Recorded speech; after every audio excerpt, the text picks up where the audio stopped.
So hello guys, finally welcome to football talks Hindi. और इस video में हम बात करने वाले एएफसी क्लब कंपटीशन रैंकिंग के बारे में। नाउ गाइस, मैंने इसकी एक वीडियो बनाई है एएफसी क्लब कंपटीशन रैंकिंग को, जहां पे मैंने एक्सप्लेन किया है पूरे डिटेल में, एग्जांपल लेके मैंने एक्सप्लेन किया है। लेकिन इस वीडियो में मैं आपको प्रेजेंट सिनेरियो बताना चाहूंगा, जो इस समय क्या चल रहा है और आगे हमारा फ्यूचर क्या लाई करता है इंडियन अगर क्लब के लिए देखो तो।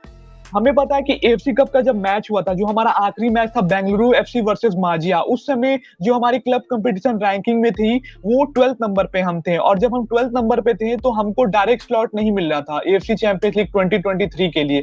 लेकिन उस मैच के बाद जब एएफसी कप का खत्म हुआ ग्रुप स्टेज, एएफसी ने कुछ चेंजेस किए हैं और वो चेंजेस कुछ सरप्राइजिंग थे, लेकिन उसका फायदा इंडिया को हुआ है और इंडिया 10th नंबर पे आ गया 12 से। तो मैं उसके बारे में आपको बताऊंगा कि क्या मतलब चेंजेस हुए हैं और क्या हमारा फ्यूचर लाई करता है, क्योंकि ऑफ कोर्स एटीके मोहन बगान का जर्नी भी स्टार्ट होने वाला है नॉकआउट राउंड में, तो उसके बारे में हम लोग बात करेंगे। नाउ आप स्क्रीन पे आपको दिख रहा होगा ये क्लब कंपटीशन रैंकिंग और ये वेस्ट रीजन की है। नाउ एएफसी के अंडर 47 कंट्रीज आती हैं और उस 47 कंट्रीज को डिटरमाइन करने के लिए क्लब कंपटीशन रैंकिंग एएफसी उसको डिवाइड कर देता है वेस्ट रीजन में और ईस्ट रीजन में डिवाइड कर देता है। तो जो ये आपको स्क्रीन पे जो रैंकिंग दिख रही है ये वेस्ट रीजन की है। और इन नट से मैं ये कहना चाहूंगा कि होता ये है कि जो टॉप 10 कंट्रीज रहती हैं उस रैंकिंग में वेस्ट रीजन में और ईस्ट रीजन में, उनको स्लॉट मिलता है एएफसी चैंपियंस लीग में।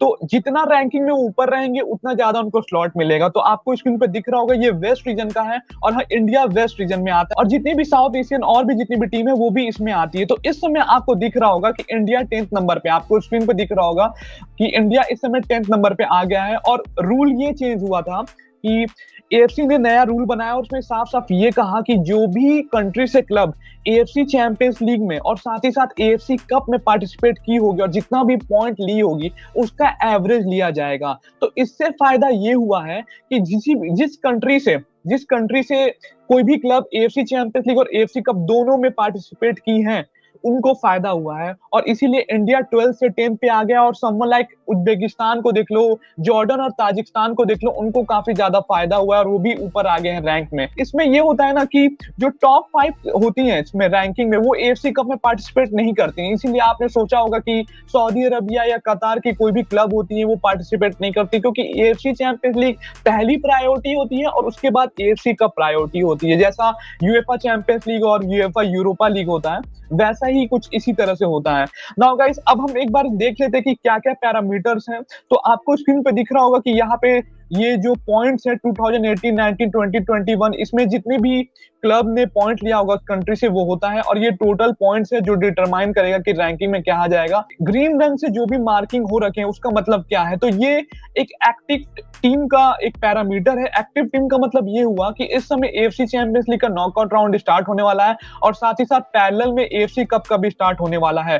तो इसमें ये बताया जा रहा है एक्टिव टीम में कि कितनी टीम एक्टिव है। फॉर एग्जाम्पल, अगर आप 10th नंबर पे आएंगे और इंडिया का देखेंगे 1 आउट ऑफ 3, इसका मतलब ये होता है कि 3 क्लब टोटल थी इंडिया से जो इस साल एएफसी चैंपियंस लीग और एएफसी कप में पार्टिसिपेट की थी, लेकिन सिर्फ एक ही क्लब एक्टिव है और वो है एटीके मोहन बगान। टोटल 3 क्लब ने पार्टिसिपेट किया था, एफसी गोवा इन एएफसी चैंपियंस लीग, और 2 क्लब जो बाकी हो गई वो एटीके मोहन बगान और बेंगलुरु एफसी हो गई। तो उस 3 में से सिर्फ एक क्लब एक्टिव है, वो है एटीके मोहन बगान। कि जो हमें स्लॉट मिल रहा है वो 1+0 का हो रहा है। जो 10th नंबर पे होता है उनको 1+0 मिलता है। 1+0 का मतलब ये हुआ गाइस कि एक स्लॉट मिल रहा है हमें और वो डायरेक्ट मिल रहा है, आप कहो तो एएफसी चैंपियंस लीग 2023 में ग्रुप स्टेज में मिल रहा है। नाउ अब आप पूछोगे कि हमारा फ्यूचर कहाँ लाई करता है। सबसे इंपॉर्टेंट है कि आगे क्या होगा, क्योंकि एटीके मोहन बगान ऑलरेडी हमें पता है खेलने वाला है नसाब के साथ, अपना नॉकआउट राउंड स्टार्ट होने वाला है। तो आगे हमारा फ्यूचर क्या लाई करता है वो काफी ज्यादा इंपॉर्टेंट है। नाउ गाइस, यहाँ पे अगर आप देखो, अगर आप थोड़ा सा गौर दोगे इस चीज को,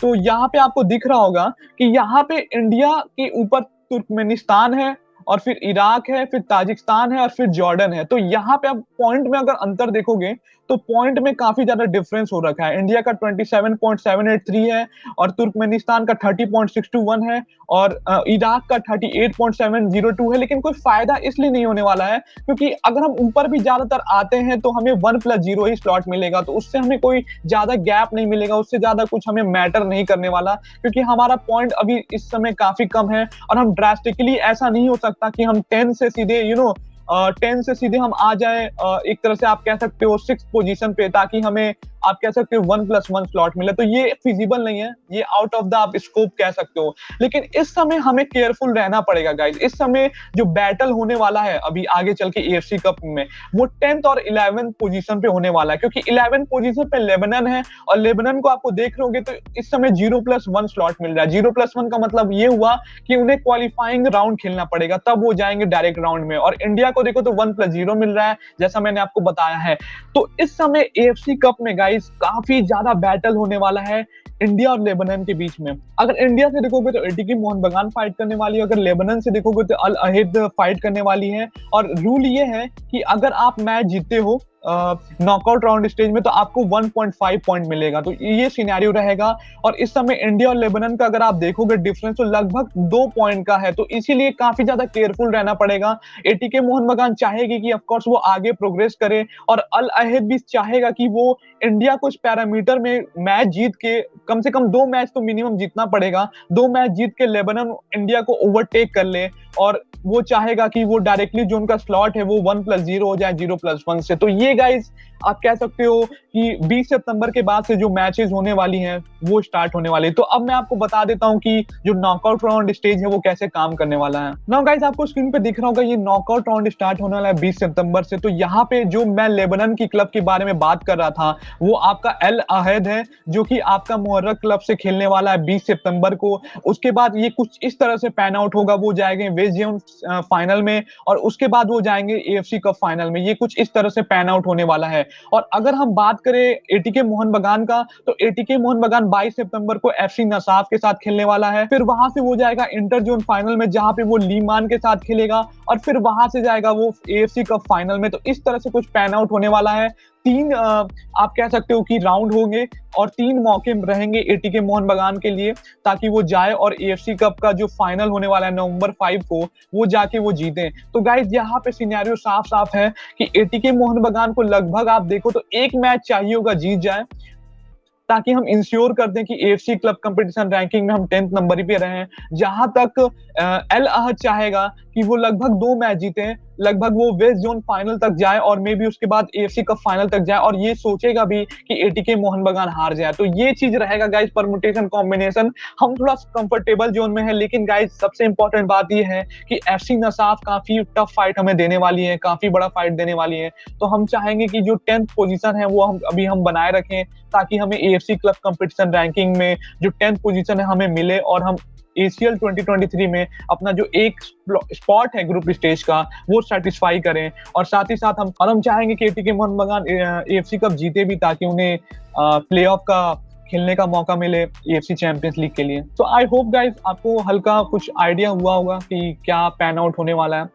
और ऑफ कोर्स एक सवाल आप लोग काफी लोग पूछते हो कि ये 1 साल का गैप क्यों होता है। फॉर एग्जांपल आप लोग कह रहे होंगे कि इस समय जो क्लब कंपटीशन रैंकिंग हो रही है, बन रही है, वो अगले साल के लिए क्यों नहीं होती है। उसका एक रीजन ये है कि इंडिया में अगर आप देखो तो लीग काफी छोटी होती है, लगभग 4-5 महीने की होती है। नवंबर से स्टार्ट होती है और लगभग मार्च में एंड हो जाती है। कई कई और जगह जो क्लब होती है उनका 6-6, 8-8 महीने चलता है।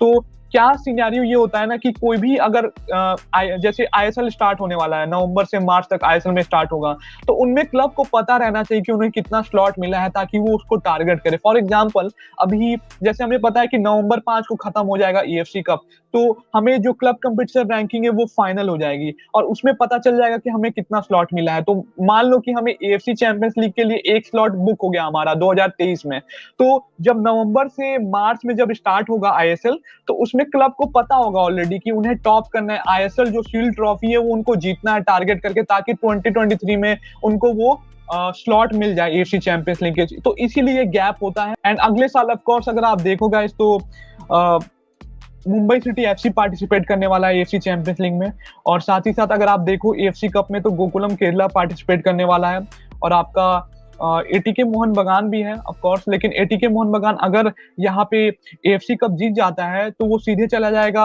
एएफसी चैंपियंस लीग का प्लेऑफ खेलने, तो उनका स्पॉट मिल जाएगा नॉर्थ ईस्ट यूनाइटेड को, तो वो अभी स्टैंड बाई में है।